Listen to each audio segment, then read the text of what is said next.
So my name is Joe Christianson. I'm a software engineer here at Amperity on the machine learning team. I also recently finished an undergrad in applied math and computational neuroscience at UW. And I tell you all that because formalizing math with type theory and things I have a lot of experience in is a very small intersection. So most of this comes from the following sources, but as always, happy for you guys to interject with questions. Feel free to interrupt. Also, if you have corrections, feel free to interrupt as well. So the two primary sources are this book, Type Theory and Formal Proof. If you want to come up after and take a look, you're very welcome to. And then implemented in the LaTTe library by Frederic Pashkansky, which is it's a pretty elegant proof system. It leverages a lot of the things that are native to Clojure as a functional programming language in order to avoid having to re-implement things that you need in order to get your proof system up and running. So quick example that we'll talk about later, but the idea of being able to define a theorem is analogous to defining a function in Clojure and is actually implemented on top of Clojure's function definitions. So you don't have to mess with managing all the definitions of your theorems in your own special way. So why would you want to do this? Why would you want to sit down and try and formalize mathematics? This has been something that people have been trying to do for, I think, centuries at this point. Kind of ever since the idea of, I think even before the idea of electronic computers were around, it was decided that we needed a way to be able to boil every single mathematical idea we had down to a small set of simple rules and be able to verify each step along the way. The push to make this automatically verifiable, I think, has gotten more traction in recent years because math is getting huge. There's just, if you think about it as a volume that expands, right? It expands much quicker than the actual people to fill it. And so for lots of new research areas, there are fewer and fewer experts in any particular area in order to verify proofs. And the new novel proofs can sometimes take years to get verified or sometimes go unverified. And people build on top of them, not being sure if they're correct. Also, for me personally, I think there's avenues for the one end of the spectrum is research and the other end is people learning mathematics. I think there's an avenue for building better tools to dig into why something is true. Usually the loop right now is if you don't know why, you have to go ask somebody else. Being able to drill down into theorems in the same way that you would drill down into the source code for your library, I think is super valuable. And also being able to sit by yourself and explore trying to prove things that's a much different setup than anything that's possible nowadays. If your ability to check your proof is only as good as your ability to understand the mathematics you're doing right now. But if that can be, if you can leverage a computer and libraries of proofs to build on top of, then you can start testing out new ideas without having to immediately work with another person or somebody more experienced than you. God damn it. I'm sorry. Does anybody know that Google Slides doesn't work very well when you're in present mode? There we go. OK. So how are we going to do this? So this boils down to this idea of the Curry-Howard correspondence. And so you have on the left, you have one tuple of proofs and theorems. And the Curry-Howard correspondence says that for certain reasonably large subsets of proofs and theorems, there are exactly analogous programs and types. So what does that kind of mean? I think the example that kind of got me thinking through this is, imagine you have a purely functional program, right? Like a little Clojure program that reverses a string for you. And you can give it any string and it'll get back the reversed string, right? And that is equivalent to a proof that says that all strings have the property that they can be reversed.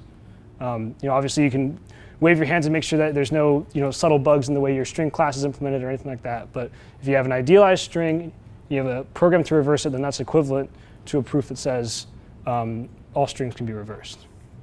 Does that seem to jive with people? Cool. So the goal is to be able to build a system that leverages this idea that you can take proofs and implement them as programs and use that to make automatically verifiable mathematical proofs. The tool we're going to use is eventually Clojure, but the abstraction that we're going to use. Sorry, does this only work for constructive proofs? Yeah, so you can't say there does not exist a to the 6 plus b to the 6 equals c to the 6 for any natural integers. So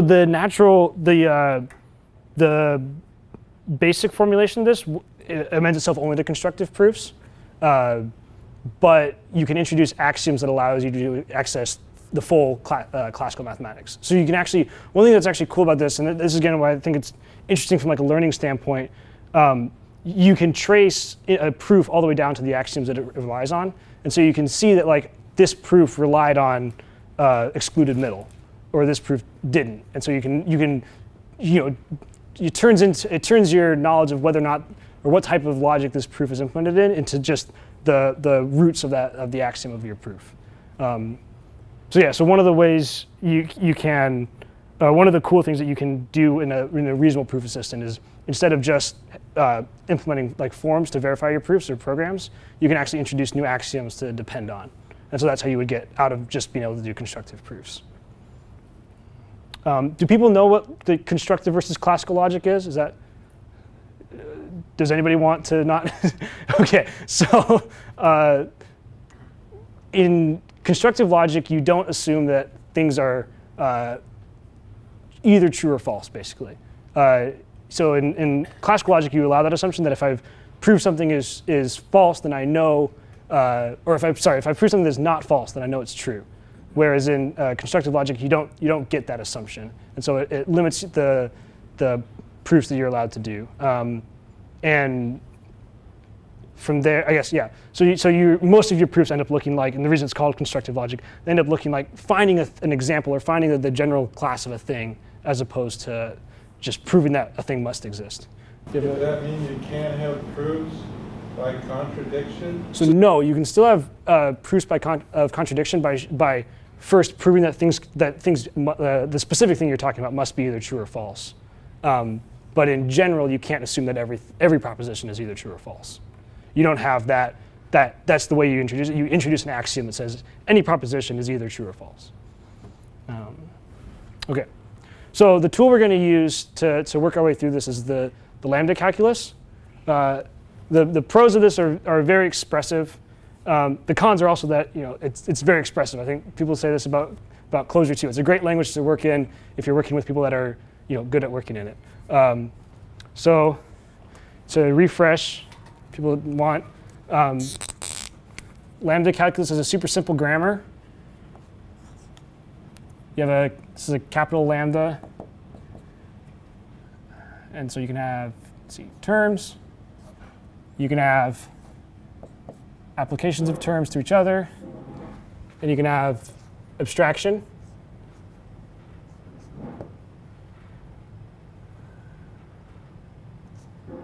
Oh, shit.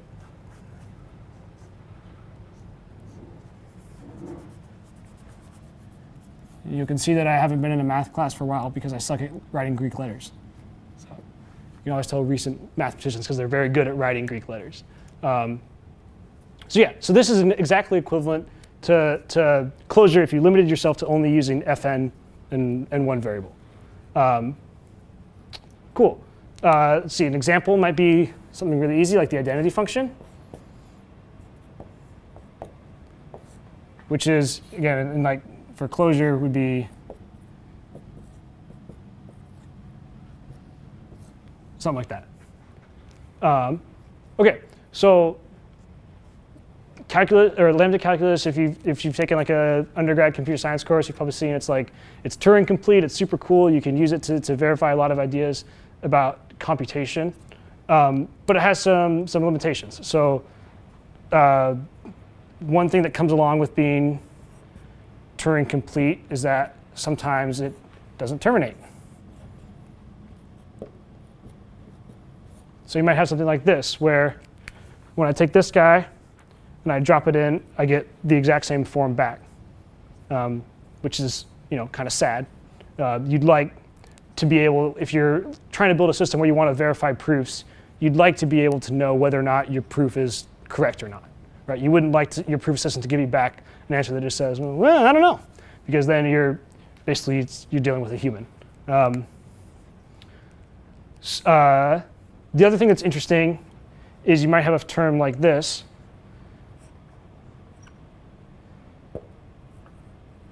So it just doesn't care about its input argument and returns something else. And then to that guy, you apply this same sort of like non-terminating form that you applied before. So what's interesting about this case is that depending on your order of operations, if you lazily evaluate this, right? So don't evaluate it yet, drop it in here, then you'll get out B, and you'll terminate and be nice. If you try to simplify this term first and then drop it in, so a more eager evaluation, then you'll get into a path where you'll never terminate. And so that also isn't fun. Like, you don't want to have your proof assistant try and figure out which branch to go down in order to verify your proof. You want to keep it as simple as possible. Does that seem reasonable for everybody? OK. So the way we can get around this is by adding types. I'm actually very excited that I was able to give a talk about types to Clojure programmers. Yeah, this is a Clojure game, right? Yeah, exactly. So I'm glad nobody's like scurrying from the room and saying, melting eyes or anything like that. What makes this OK, the calculus that we're going to build up, is that our types are a lot cooler than Java types. We have a lot more flexibility. So we kind of have this full. You'll hear this called the Lambda cube sometimes, because you can kind of take each one of these guys independently, and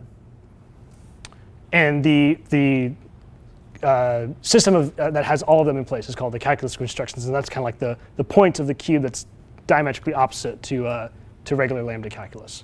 So you'll get terms dependent on terms, which is exactly what we have in regular Lambda calculus. You can see that like this term is dependent on the term that was in the function. You can also have terms that are dependent on types, which is super cool. So you can have functions. Let's see. If we wanted to write a typed Lambda calculus function for the identity, we might write it something like this.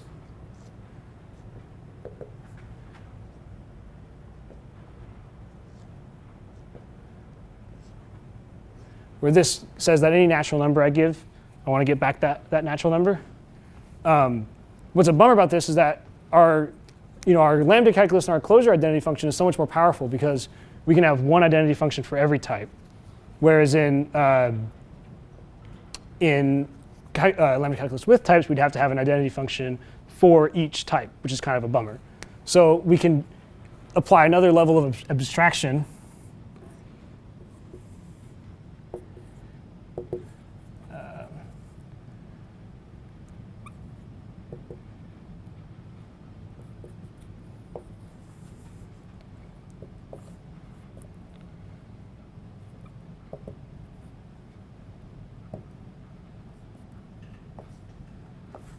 So we have a 2-argument function. So the first argument is the star denotes that this is the type of all types. So we take in a type first, and then we take in the actual value, and we spit it back out. And so you can kind of think about this like this is kind of in some ways what the JVM is doing under the hood. Like, it's tracking the type as well as the value for everything. And so that's how we're able to get this sort of one single function that allows us to use multiple types with it. So this is called like the polymorphic identity type, and that's an example of a term that's dependent on types, because we're using this arbitrary type as a term. You can also have types dependent on other types. This is like your classic like list of ints example. So I have a general type and I want to specialize it with another type. And then you can also have types that are dependent on terms. And this is something that you don't see in a lot of languages, because it can add much more computational complexity in order to verify that your language actually works. But in our case, like, we don't care about doing any actual computation. Like, the whole point of our language is to verify whether or not it compiles. So the compilation is all we're doing. As long as it compiles, then our language is good to go. That's the sole use. And so a type that's dependent on a term, a good example might be if you think about the set of prime numbers for under a certain value, right? So that you could say, I want a type. They're often called like index types, especially if you think about natural numbers. But you can have a type of all prime numbers that are under 10 or something like that. And then as you go up, you'll have a different type for each natural number. And you could have a function that takes in a natural number and assigns a type to whatever you're working with. Another example might be if you think of lists of a certain size. I want to write an arbitrary function like map, and I want to guarantee that it doesn't change the size of my sequence that I'm giving in. So I'm going to add a type that says the output of this is the same as the input size. So the size of my output is the same size as my input. And so I can have a list that's like 3. I can have my type be list of 3, and the value for that is determined by some term that's to be computed. Does that kind of make sense? It's like a thing that would be cool to have. The other cool thing is that the text and the logic will spend a lot of time trying to verify that this works. In most implementations, or in the specific implementation we're looking at, we just kind of fall back on the way the language handles definitions. But the idea of being able to kind of define a term for later is something that you actually have to sit down and formalize. So the book actually has a few chapters about, how do I want to sit down and formalize a definition? How do I formalize that like an axiom is a valid thing that I can do?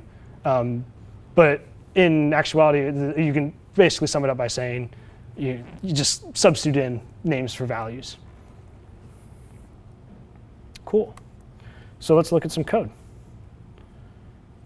So here's kind of a hello world example of LaTTe and type theory in general.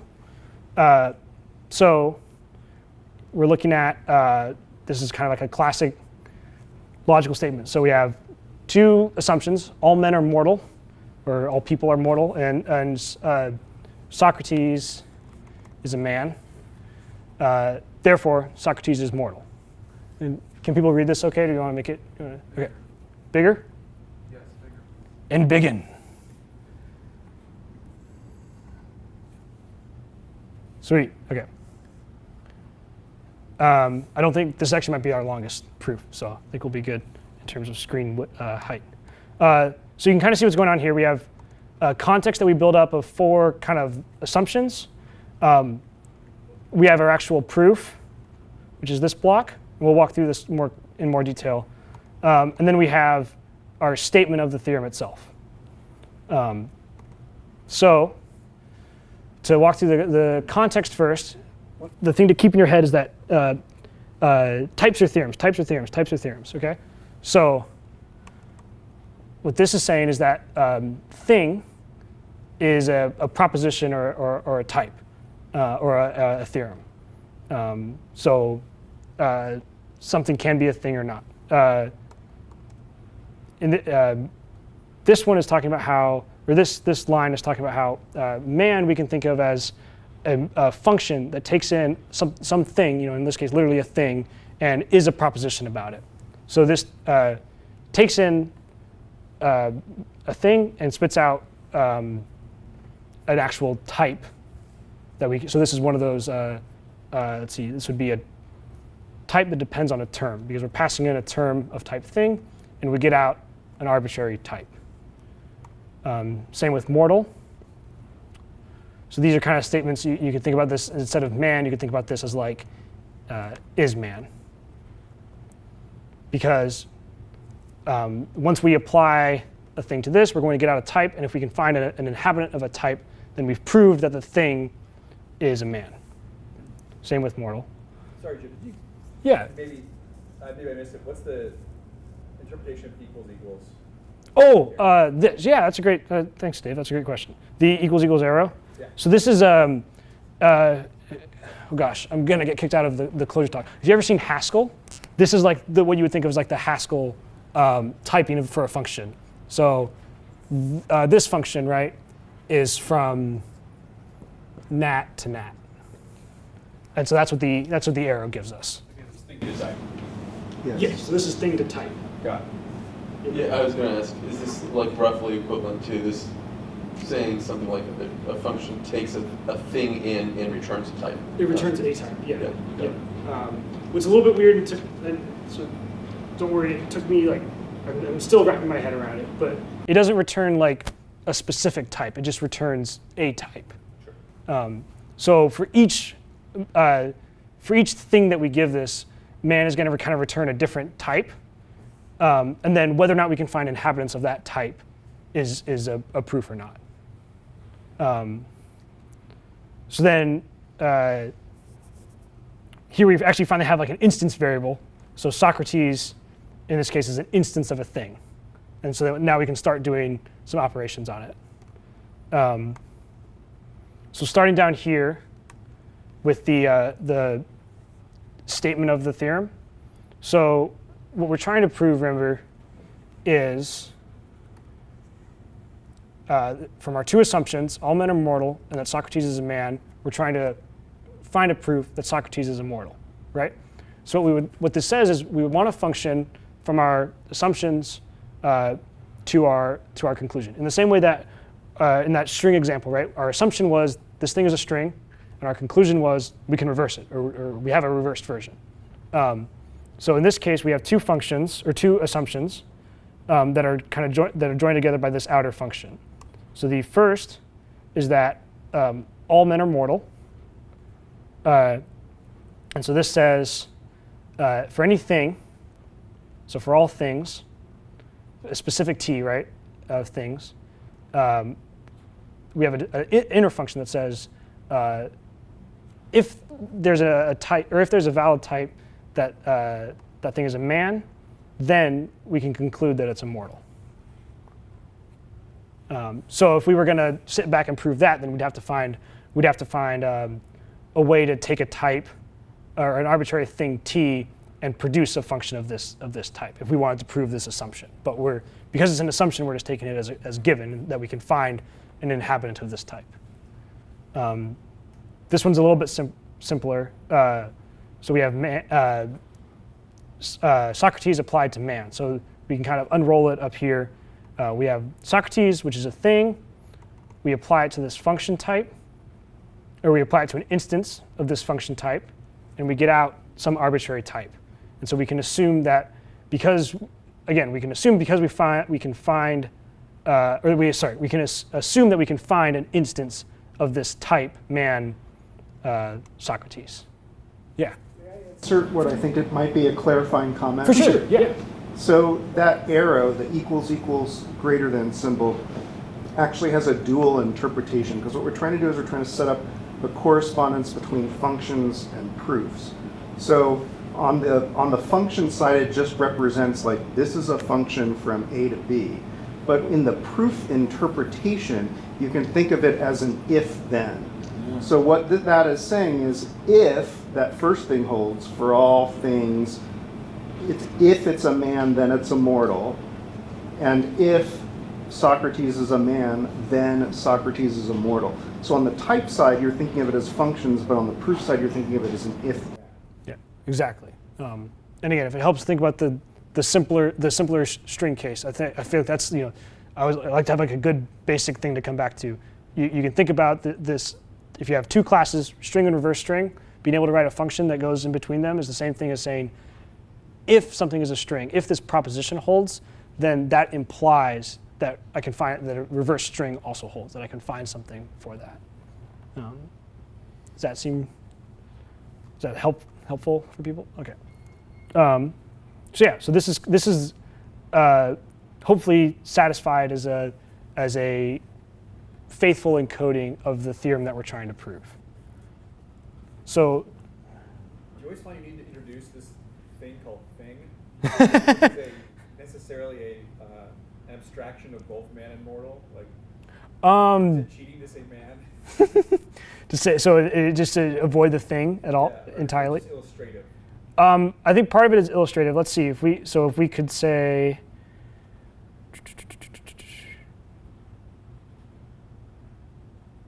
Are you saying, is your question basically that every situation in which you do this, there's going to be a type called thing? Correct. Is that your question? That's mostly what I'm getting. No, I don't think so. I'm trying to think if in this specific case how you could get around it. I think you could I wonder if you could just abstract come in with this as an assumption that like we're dealing with something in particular. Yeah, I don't know. I guess I'd have to think about it a little bit more. But yeah, I think you could probably. So I think you could probably get away with doing something like saying like man is a type right up here, and then mortal is from man to type, and then down here. But then what you lose is I don't know how you would then think about applying Socrates to man. So like you want this specific, like you still need to get a type back that you have some proposition that Socrates is a man.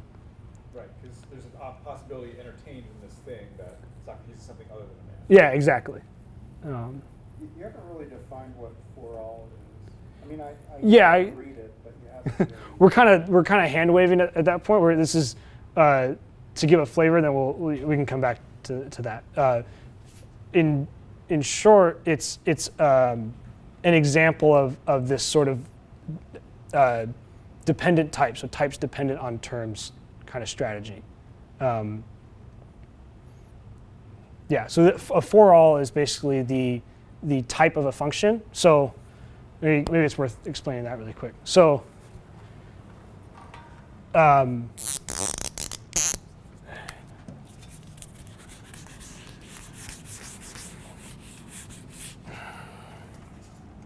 if we have some function, let's see, let's just do our reverse string function.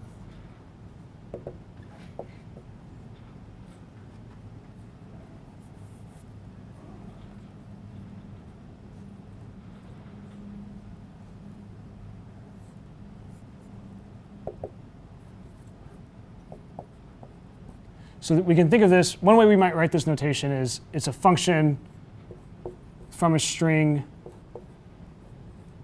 to reverse string. But what this doesn't allow us to do is give this type any information about the specific string that we're working with, right? So one way we could think about implementing, like if we wanted to actually sit down and implement this, right? One way we might implement a reverse string class is that instead of actually changing any underlying data, we're just going to change the first method on this string to get the last thing in whatever my underlying data that's representing my string is, and then nth is just going to kind of work its way backwards. So you can kind of think about this as like changing the implementation without changing any of the underlying data.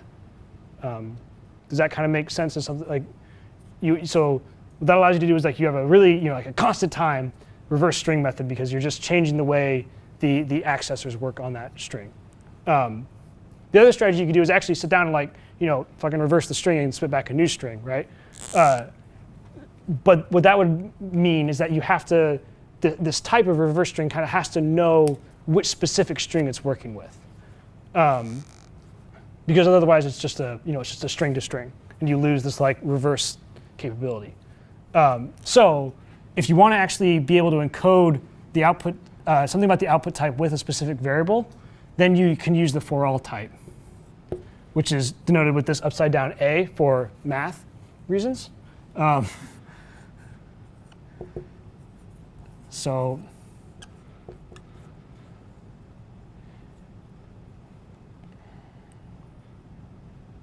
we'll call this like F.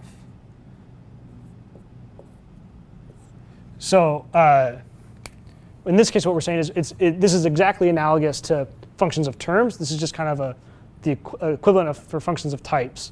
And so we're taking an S of type string, and we're giving you back something f of s that we're going to denote f of s as a reverse string. So that's what the for all allows us to do is make this output type dependent on the specific input term that we're working with. How is? Oh, I think I answered your question. I'll ask it anyway. So, how is the notation that you have above not already implying that the reverse string is dependent on the string? Yeah, maybe strings might not be a great example here because it's like kind of hard to think about how you would implement reverse string without. That's kind of the what I was talking about with kind of swapping the class without changing the underlying data. The other thing to think about too is that a better example for that might be kind of what you were saying about making sure it's the same length. So you could imagine you might want to make a statement for all n, a string of length n becomes a reverse string of length n. Yeah. So the n would be in the quantifier. Yeah, that's actually sense. So that gives you a way to actually connect information about the first type to the return type. The other thing too that is seemingly true is that you can encode more information in your type system that makes it easier to infer what's going on in your I think it's reasonable to say that the more detailed your type is, the more could be automatically inferred about the way to implement this function, and that it just then depends on things that are equivalent from a type level but might be implementation dependent. Like sorting is a good example of this, where you could have a very detailed type that is encoded with a poor implementation of sort, but that's easy to implement in a type system and easy to get to compile, and then have a really fast something that starts with merge sort and then becomes quick sort at a certain threshold, and a really complicated implementation, but that the actual type of a sorted list is encoded with insertion sort or something that's simple but kind of easy to reason about. So that's why you wouldn't just spend all your time writing your types and then just call it a day. Okay. So how are people feeling about being able to write theorems? Could you go? Yeah. Are you going to explain about the lambda? Yeah. So if we're feeling good about this, then we can talk about yeah. I have one more quick question before we go. One thing that I'm struggling with when I'm looking at this is that the nature of the logic that we have above is these assumptions that your starting point and then sort of an insertion of the result, right? One thing I'm struggling with is it seems like in the notation at the bottom, it's kind of hard to figure out where it stops being assumptions and then assumptions moving on to the therefore, right? Yeah. And supposing you had it wrong here, like you were testing something that wasn't true, where does this checker stop? Does that make sense? Does it say no, your assertion's wrong, or does it say? Well, so part of it is that so the assumptions part of this block, right, are not equivalent to the assumptions up here. Okay. So if maybe this is part of your question. So the assumptions up here are more about not so much truth. They're more about what's the language that I have to work with, establishing some basic terminology. Yep. And then down here now we're starting to talk about given these this language, what can I kind of say about what do I want to assume about certain things? What's some basic relations? In terms of the actual what's assumptions and what's not, it's always just going to be the last term in whatever the function is. So I nested these for clarity because if you were going to write this out in infix notation, right, you would have an arrow between each of these terms, but it's also perfectly perfectly, and then let's see if it actually compiles. But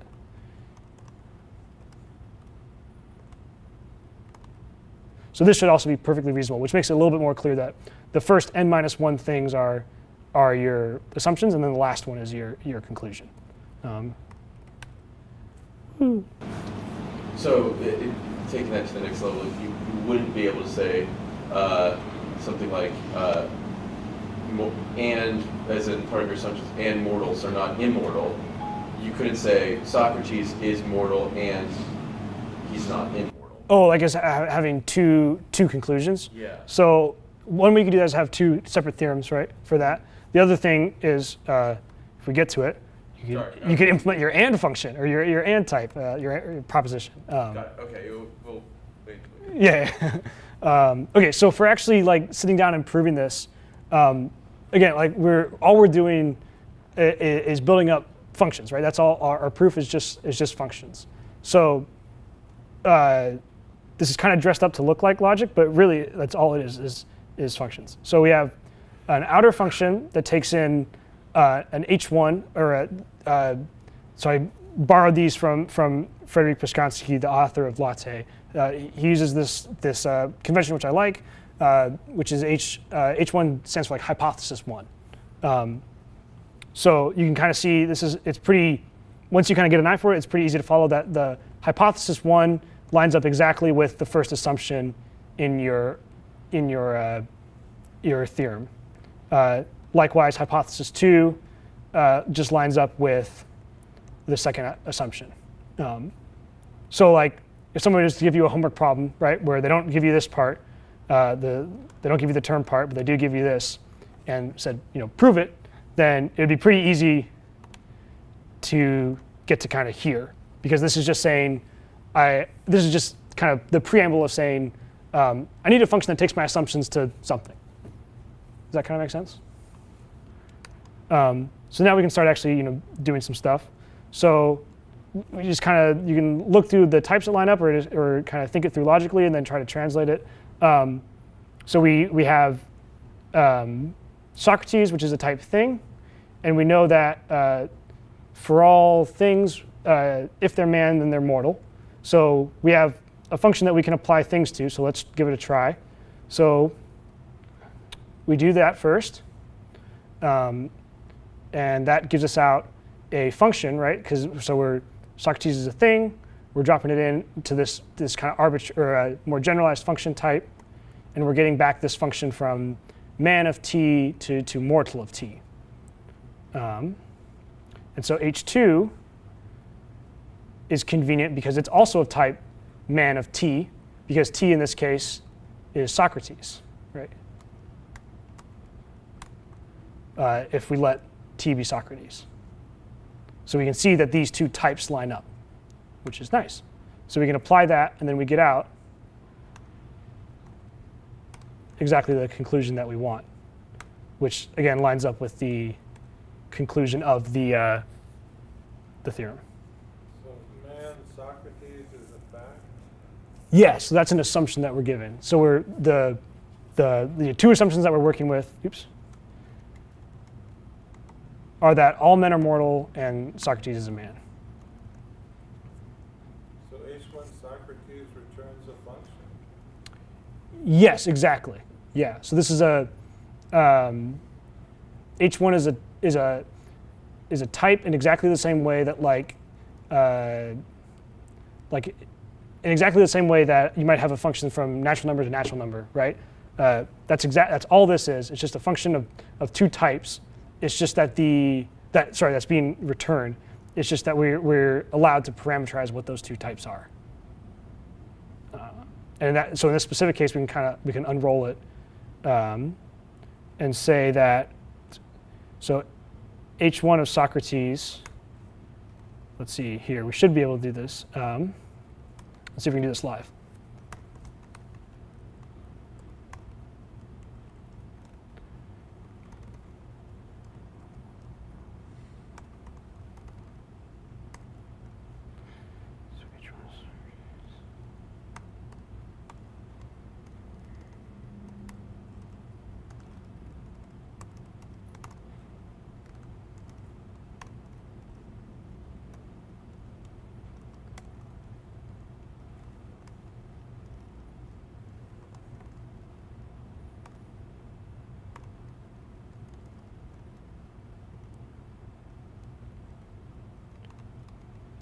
Isn't live coding fun?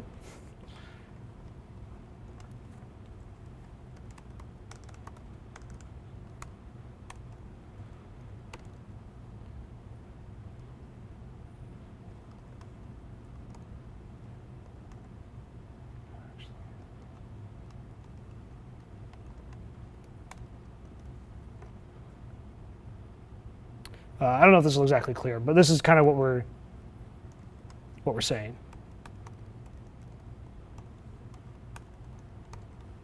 I don't know if this will exactly compile, but this is basically what we're saying. So this H1 of Socrates, I think we'd have to move this up in this H1 up into our assumptions or our context that we're working with, but is of type man Socrates to mortal Socrates. Here and actually here. Or would people be interested in seeing if that checks out? Sounds like a resounding yes. So the way I think about it is the type is the thing we want to prove, and the term is the proof. And functions correspond to these if-then statements, and function application is the logical principle of modus ponens. That if you have the first part, then you get the second part. Does this somewhat, seeing this kind of inner part, does this somewhat satisfy the, okay, sweet. Okay, do people want to see and? Yeah. Sweet.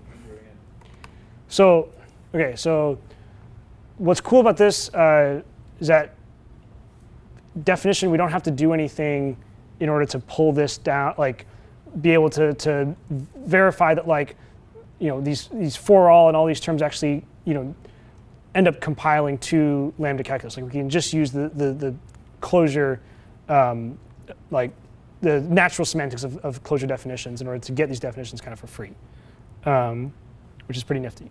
So what and looks like, the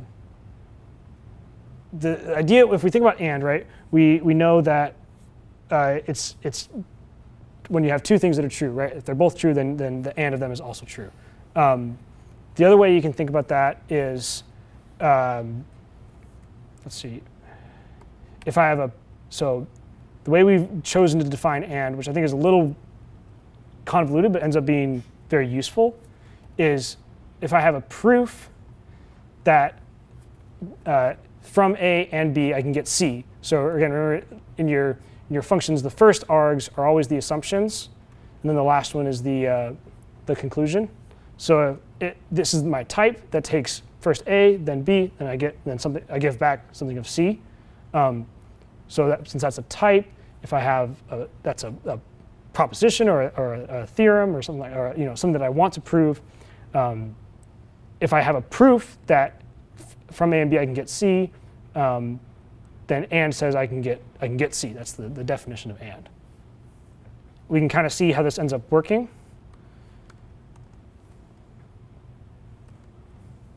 So this is called an intro rule. So given two propositions, A and B, if I have a proof for A, a proof for B, then I can conclude A and B are true. Likewise, come back to this in a second.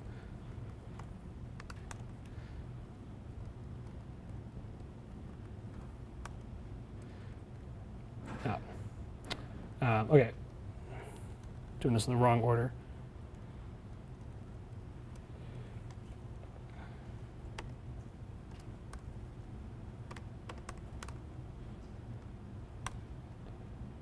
Ugh.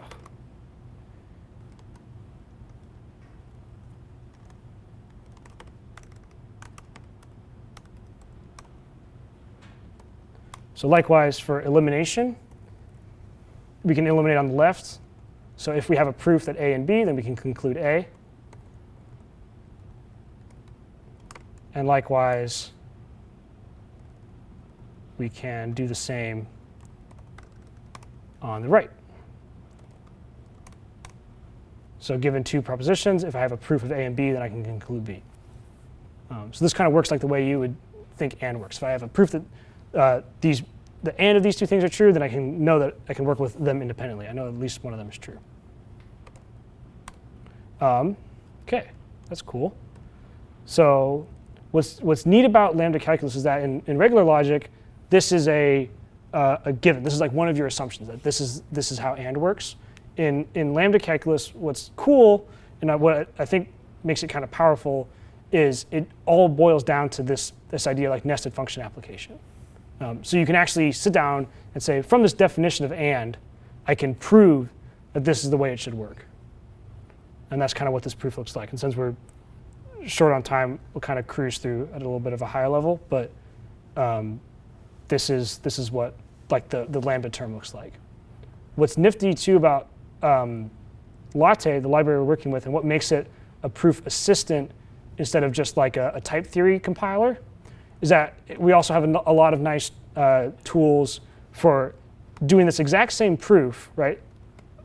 Finding a Lambda term, but in a way that looks a lot more like natural deduction.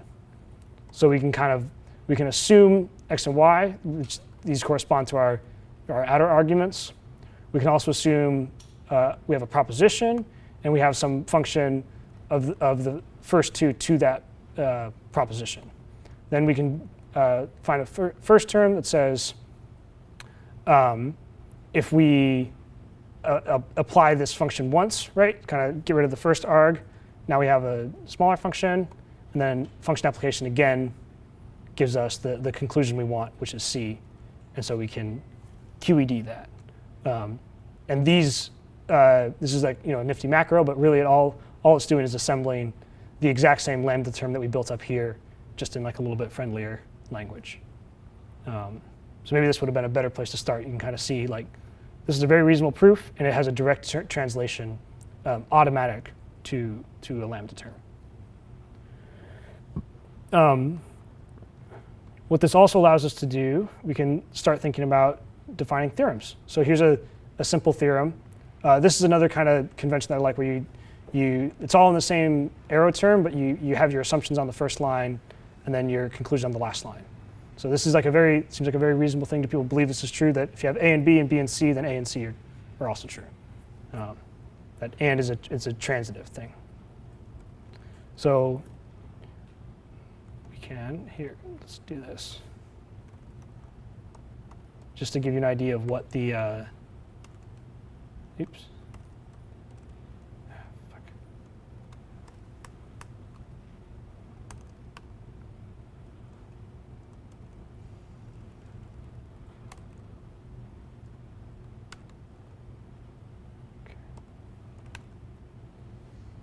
Oops.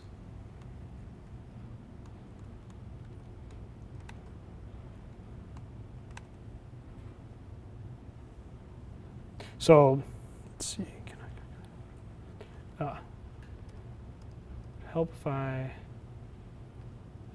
Fuck. Okay.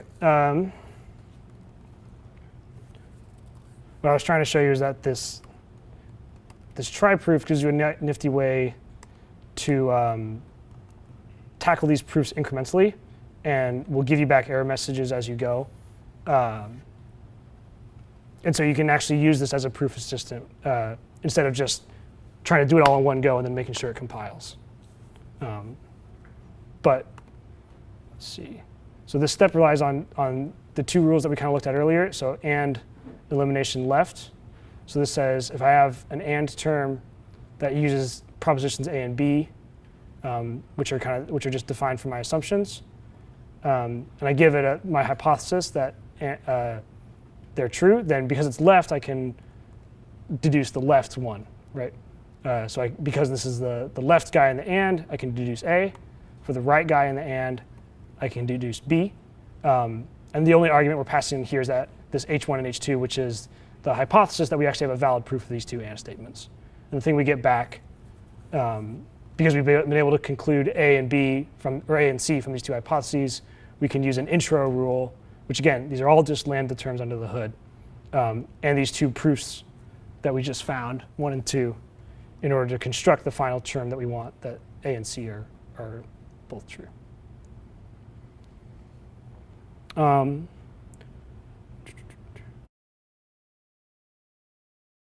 So an example of like a little bit more beefy bit of mathematics. Okay. So sure. Okay. So the bit that Pashkansky kind of culminates to in his talk or in his tutorial, which I think is a pretty cool bit, is really actually only relies mostly on and. So if we have we have an okay understanding of and, so we can kind of think about how this works at a high level. What's fun about this too is that we're using functions to prove something about functions. So we have two types that we're working with, and we're going to think about what it means to be injective, which is just this idea. And if you don't worry about how we encoded equal, which I'm going to assert that we don't for now, then does this theorem kind of make sense to people? So for all x and y in this T, which is in the domain, we've said that if the results of these two functions are equal, then we can conclude that the input arguments were equal. And so this is the exact definition from mathematics about an injective function. Dave, are you feeling haunted? What's that? From okay, so for the other theorem that we want is that if we compose two injective functions, then the result is also injective. So if we have one injective function from u to v, or from v to u, my bad, and then another function from u to t, then the composition of them, which is just defined very naturally with the composition, is injective from v to t. And so then we can sit down and we can create a proof of this. So let's see, make sure these are both in. Cool. So here, maybe this one will work. Can you step through these proofs? Yeah, of course. So these two proofs, right? These are both the, or these are not proofs. These are just the things that we're trying to prove, right? Do you want me to step through? These are the proof in particular. Okay, so for these are both just the function types that we talked about before. So these are like, this is just a function, or this is a function that says, given a proof that these two things are equal, then I want to prove that the two inputs were equal. I mean, is there like a debugger that can step Oh, do you mean like hypothetically, can we step through it? Yeah. So that's kind of how this try proof is supposed to work. So we can see, so we can see that it works right now. If we were to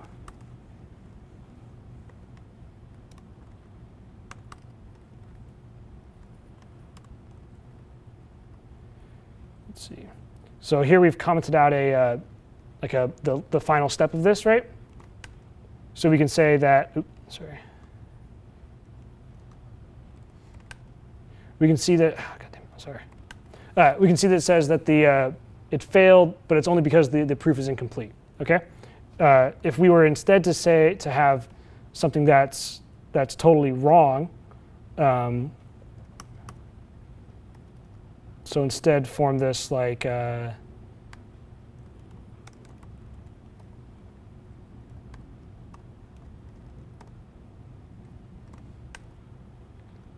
when we fail it, we get a nice error message that is a little bit hard to read on because the screen's blown up, but it gives you a pretty good amount of information about what's going on.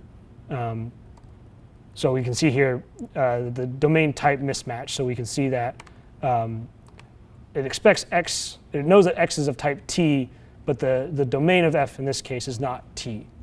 So this is kind of how, there's not a full debugger in this sense, but there's this kind of interaction where I can work on building up these terms with this try proof macro and get back helpful error messages, and then once I'm done, can QED them and make them a full proof.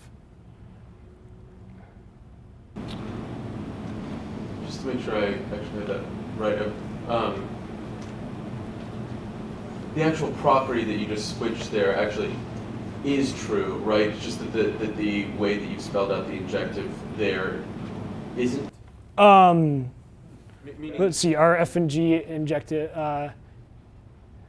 So they in general, two injective functions, if they're on the same domain, will be injective. But in this particular case, because we have them on two different domains, it's not. So, yeah. Do you use this to prove that your program is true? No.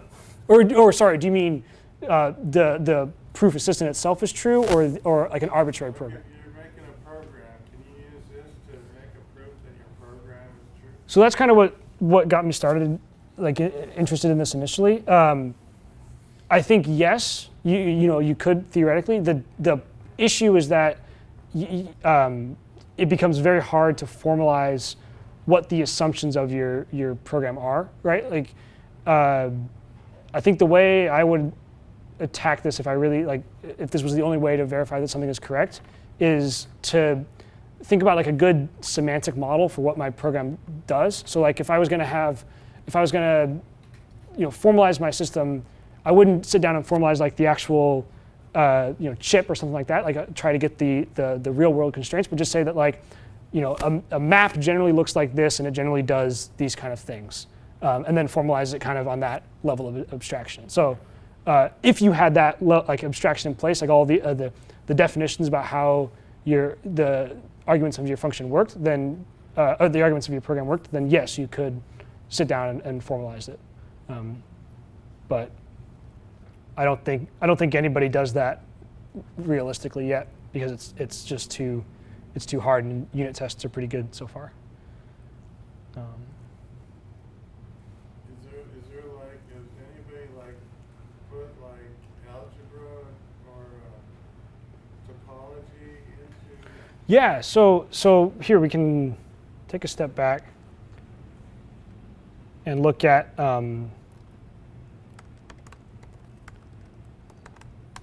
I can tell that Google doesn't actually do any machine learning, because I've Googled LaTTe 100 times and it still comes up with pictures of lattes, unless I add Clojure. So one of the cool things about this and other proof systems is that you can have particular parts of math as packages. So here's the main kernel, but then there's also like here's a good chunk of set theory and number theory that you can load up and use. Since it's basically one guy that's been working on this, I don't think there's algebra or topology yet. But you could certainly sit down and reasonably think about building an algebra package that depends on set. Yeah, and same with topology. Yeah. So, I mean, it's clearly cool that you can take this correspondence between dependent types and proofs, and then your type checker is basically your proof checker. But it's not obvious to me that that is the best way to actually write a proof checker program from scratch, if that's your goal. And if I were, like it seems to me like it would be possible to write a proof checker routine that checks all those things you have, to have this, have that, follow modus ponens, like as a domain-specific language, and just rules to process on that. So what I'm curious about is like commercial level proof checking engines. Mm-hmm. Are they implemented with this strategy of making it a big type checker, or is this more of a curiosity of? So, Coke, which I think is the biggest one, COQ, it's implemented in type theory. It has, I think it's a little bit more powerful version of type theory. I think if I remember right, the distinction there is we kind of only allow two levels in our hierarchy of types. We can have terms that have types and types of types. So like the type constructors kind of idea, that I can give it a type and I can get back another type. But we don't kind of go higher than that. And I think Coke allows for multiple levels of that kind of hierarchy. But it is, at the end of the day, still type theory, is my understanding at least. I think the reason being, again, from my understanding, it's easier to kind of sit down and think about like the rules of your system and then implement the nice like assume and have and those kind of rules on top of that. And so it's easier to write like how have compiles into a type or into a lambda than it is to write all the rules for these various steps in your logical system. At least that seems to be the more fruitful approach. Yeah. Any other questions? Is this like Prolog at all in some way? Yeah. So Prolog's a little different. Prolog's more about like constraint satisfaction. So given it's kind of like search. There's no searching in here. No. So that's actually so that's a good call out. So some people think of proof assistant as something where if I give it an easy enough type to work with, it'll prove it for me. Right. This doesn't have any sort of search capability like that.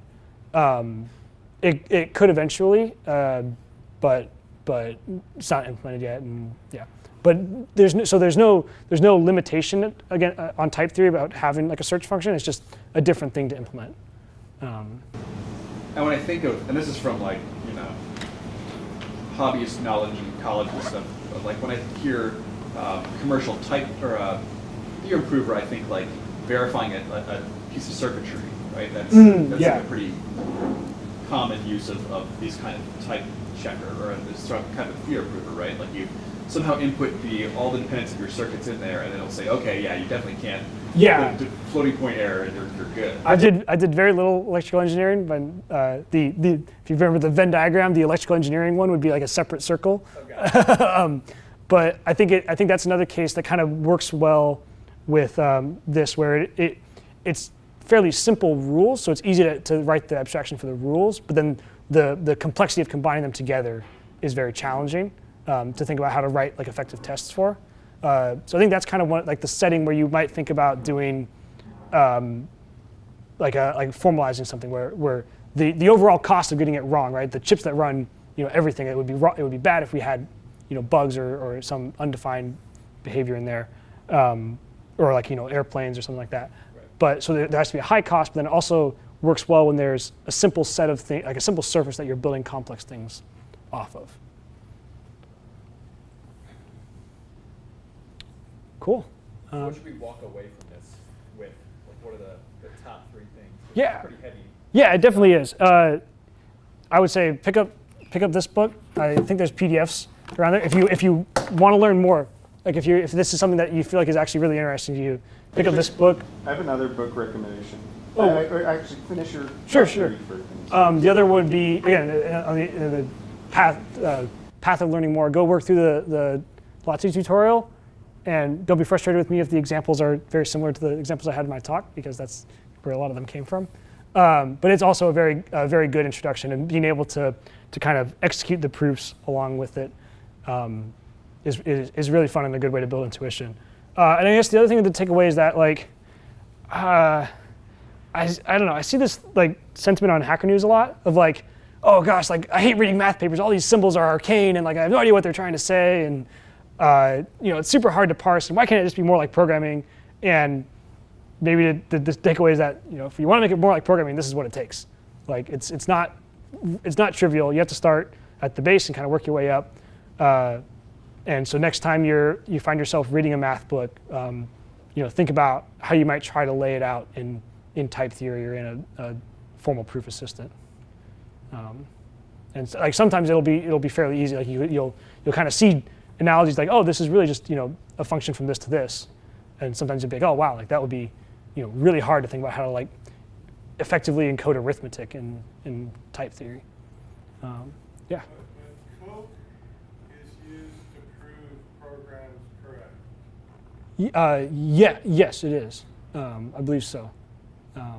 I haven't used it particularly. I think there's also Idris. I think it might actually be used more. I think Coke is primarily used for math.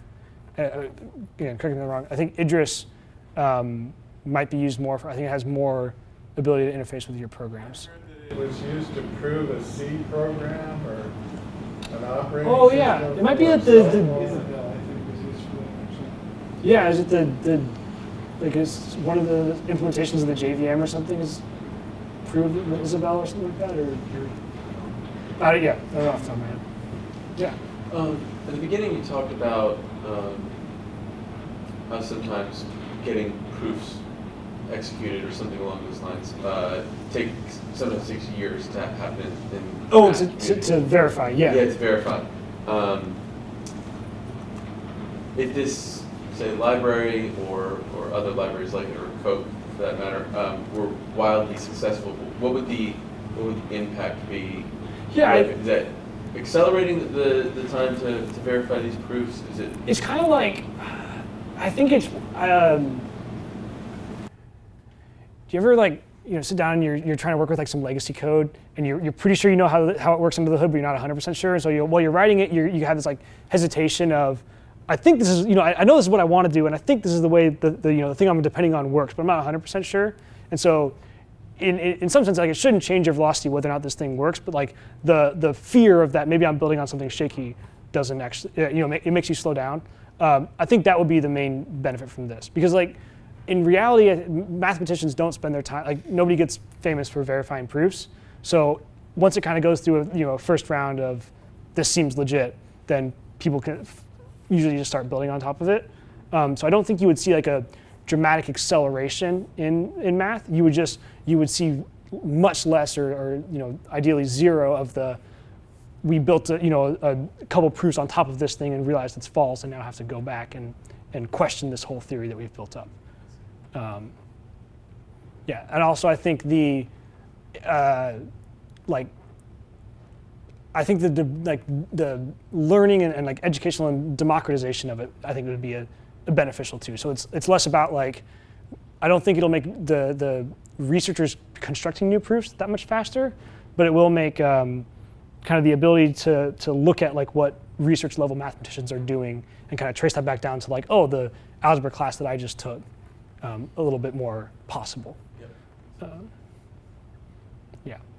The other thing too is like there are proofs, like the four-color theorem in combinatorics was like one of the proofs that was proved solely using a formal proof solver, and the only reason it was possible was because it required like a couple 100,000 case checks, and so it ended up being like a couple gigabyte proof or something like that.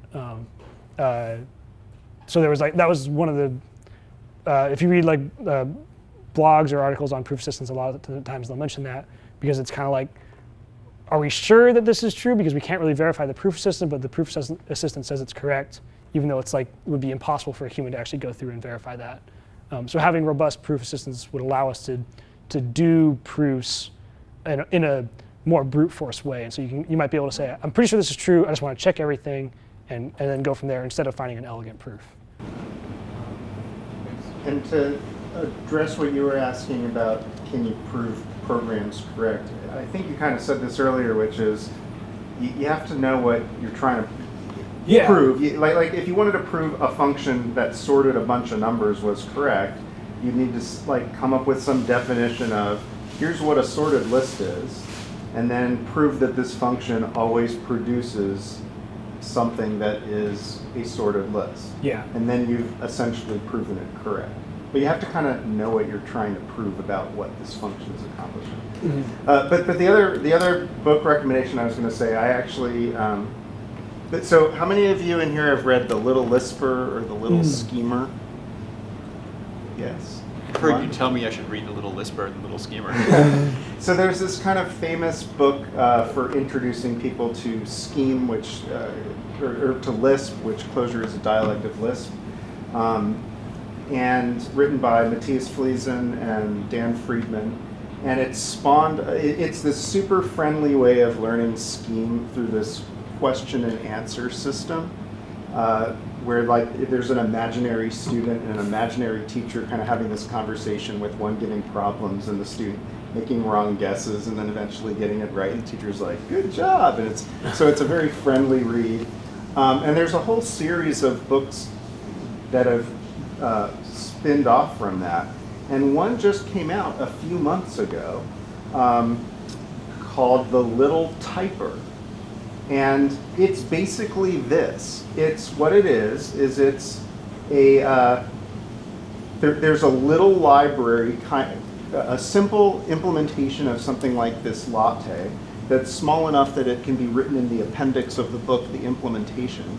And there's a series of question and answer format, kind of showing you how you would use this thing and building it up from the very basics, each new concept, showing how it applies, showing this correspondence between the types and the proofs, showing how you can use it to do simple proofs, especially inductive proofs. It really lends itself well about proving things about functions that operate on lists.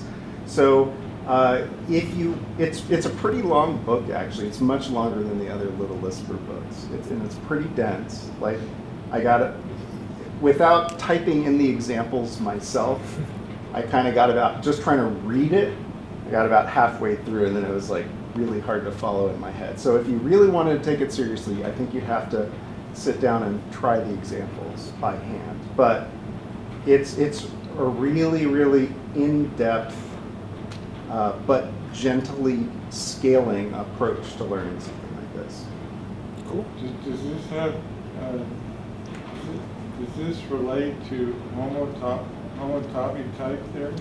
Yeah, so homotopy type theory is something that's built on top of like normal type theory, and I'm not as familiar with it. Kind of just read some about it, but it basically has this so homotopy, or a topology, if you're not familiar with, is like kind of ways to go back and forth between continuous things and discrete things. So sometimes it's easier to work with a graph, and sometimes it's easier to work with the actual surface, right? Sometimes it's easier to work with a road network, and sometimes it's easier to work with a topographic map, right? Even though they might both kind of represent the same underlying structure. And so homotopy type theory kind of gives a continuous analog to some of the discrete ideas in type theory, is kind of the best way I can summarize it. So when you define something as equals, you're actually, if you define two things as being equivalent or equal, you're actually defining a continuous path in some arbitrary space between them. And then you can have higher order paths between paths. And the advantage to my understanding is that it makes it easy to do things that feel natural to us to formalize those. So things like, if I have a function that works on integers, then it should work for natural numbers, right? But right now in this system, I would have to kind of require a different proof for that and kind of a different abstraction of natural numbers. What homotopy type theory does is, given some proofs of equivalence between two things, it allows you to generalize other proofs much easier. Again, that's very hand-wavy because that's the best understanding I have of it. But it would be kind of it's actually like the next book on my to-read list after this, after I feel better about this one.